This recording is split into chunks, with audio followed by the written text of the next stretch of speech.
Hey everyone, welcome back to the channel and to the My Team series. Or alternatively, if you're brand new here, hi, I'm Jumbo and welcome to the channel. And I normally do this at the end of the videos, but I thought, hey, let's try at the beginning of the videos. But if you enjoy the content, make sure you drop a like on it. And if you want to see more stuff like this by me, subscribe to the channel as we are well on our way to reaching 5,000 subs. Also, I am pretty active in the comments, so if you've got a question for me or just a question about F1 2020 or you want to just say hi, yeah, let me know in the comments and I'll get back to you as soon as I can. Anyway, getting back to the video, we are at Spa this weekend in the My Team series, which is round 7 of 10, so not too many races left after this one. But before we head to quali, let's have a look at what happened at the headquarters of the Rocket Racing team. So we decided to put in a brand new engine, or every component of the engine is brand new for this weekend, as Spa is a power track and we're going to need all the help we can get. We also got a brand new gearbox, which is helpful. So yeah, brand new engine and gearbox going into this powerhouse of a circuit. We also decided that we had enough R&D points to splash out on the barge boards for the Aerodynamics factory. And that should come after this race at Spa, so just before the Italian Grand Prix. And we also managed to get the spark plugs come through in the power unit, but unfortunately when there is good there's also bad, and this time the bad is that we didn't actually get the heave dampers through in the chassis factory, so we're going to have to redo those, which is actually coming before the Spa Grand Prix, or the Belgian Grand Prix rather, but it is going to cost us 300 R&D points. But yeah, pros and cons. We're going to have a bit better tyre wear management going into this Grand Prix. We also decided to spend some money on the driver perks. Now, I hadn't done this because I just totally forgot they even existed because they're kind of tucked away. But we should have better boost to our acclaim, better engine wear, and more resource points income. So that will be beneficial to us. We also got an email from Carl who said that Renault have boosted our engine. But again, I couldn't find this, but then I remembered they also do the durability on the durability factory is Renault based, and they actually increased some of our durability on the power unit, so that is also helpful as well. And finally, before we head to the track for quali, we are just looking at the performance index, and as you can see, we are still the second worst car on the grid, but that bunch of cars from AlphaTauri down to us is still really close, so the final points, as always, is going to be very tight. Anyway, let's head to the Belgian Grand Prix for qualifying.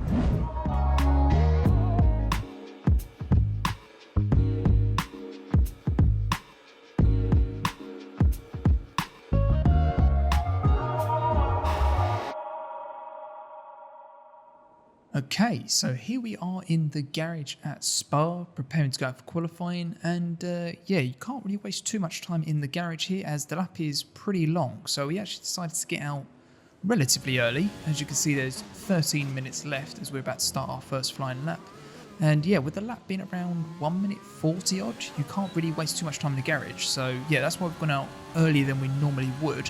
Hopefully we don't get into too much traffic, as we have missed the apex at La Source at turn 1, and speaking of traffic, there we go, traffic, though Leclerc doesn't cause too much problem for us, and I believe that is actually our teammate up ahead, so hopefully he's a good teammate and gets out of the way, and he's actually given us a bit of a tow as well, which is nice, gives a few extra MPH or KPH if that's what you use, which I assume most of you do, because it's only us weird Brits that really use MPH, really.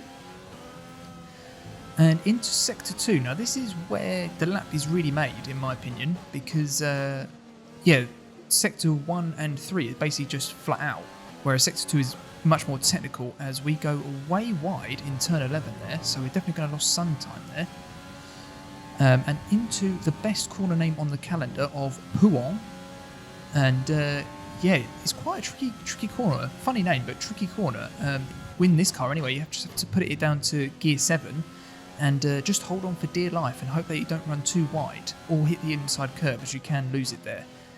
Anyway, back onto the actual lap, and we're going into turn 16 and up to, well, in Sector 3 now, so this is pretty much flat out for the rest of the lap. And so far, although I've just been chatting away, it's not been great. It's not been terrible, but it's not been great, so it'll be interesting to see where we actually are, as there is a car up ahead as well. Hopefully we don't get into too much, or slows us down too much. We're going to bus stop, pretty much bang on there, and yeah, no slippage on the way out either. So yeah, not too bad, as that is a 143.7. So let's see where that puts us. So currently we are P19, sitting behind our teammate in 18th. And most importantly, ahead of Roman Grosjean, our rival, who is 20th. Obviously, there's another lap to go, but yeah, that's not a terrible place to be. What do we need to do to get out? So Giovinazzi is 16th, and we are 5/6 tenths off him. And looking at the sector times, we lost quite a bit in sector 1. Obviously, we missed the apex on the source at turn 1. Sector 2, though, was terrible. We're down half a second, so we definitely need to improve that. But sector 3 is fine. We're actually up. So, yeah, sector 1 and 2 on our second lap, we need to nail if we want to get out of Q1. Another thing that I've never really done before, and think about it, I'm not sure why, but I went onto the fuel load in the car setup, and I actually put it down to 5 kilos, which does 2 laps. Now, on the out lap, I'll just do lean, so I won't use much fuel at all, and then I'll just blitz it for the main lap. And then when you cross the line, because it'll be the end of the session, that'll actually just cancel out I won't need to get the car home, basically. So we could get quite a bit of time by doing this, which would be really useful. So we might be able to get out Q1 here. Let's have a look. So yeah, actually, as you can see, so we've done a lean out lap, or we just bumped up to max for quali, and we've got 1.5 laps, so we've got plenty of fuel left to actually do our lap. So yeah, this will be interesting to see. So maybe that's a top tip going forward. So into the bash stop chicane, we've gone a little bit too deep. So not a great start to our last flying lap of the session. And coming up to T1, hopefully we hit the apex this time, as we do, nailed it, and we're up nearly 3 tenths already. So just getting one good corner, well, I say 3 tenths, it's only 2 tenths now, but even so, that's quite a lot of time we've already gained already. So yeah, up Radion, or Eau Rouge, I'm never fully sure what the name is. If you know, let me know in the comments, but yeah, Eau Rouge or Radion. Either of them are fine in my case. And yeah, I've missed all of the Camel straight, and into 7, 8 and 9, and we begin sector 2. So this is where we need to make up all our time, really, as we were down quite a bit on Giovinazzi. And immediately, we're already up half a second nearly, which is crazy. Obviously, we are lighter as well. We've actually hit the apex for turn 10, turn 11? Turn 11, yeah. And yeah, we're up 8 tenths as we go into Pouhon. And much quicker through there. We're over a second up, so we've got a great chance here of getting out of Q1. Just need to hold it together now as we're coming towards the end of Sector 2, and then Sector 3 is easy. 1.2 seconds up, this is insane. As we've gone a little bit wide there. Oh, we've gone way too wide, you idiots, you idiots. So we've actually dipped our wheel into the grass there, and we're going to lose so much time now because we're going to be slow from the exit of that corner, and look, it just keeps going down. Hopefully that isn't the biggest cock up in the world and we can still get through because we're up so much. Just need to have a clean chicane now. And yeah, that's not too bad. Come on, bring it home, Jumbo. Oh no, bit of slip there. And it's only going to be about 8 tenths. I'm not sure that's going to be enough. Oh, you pillock. 17th.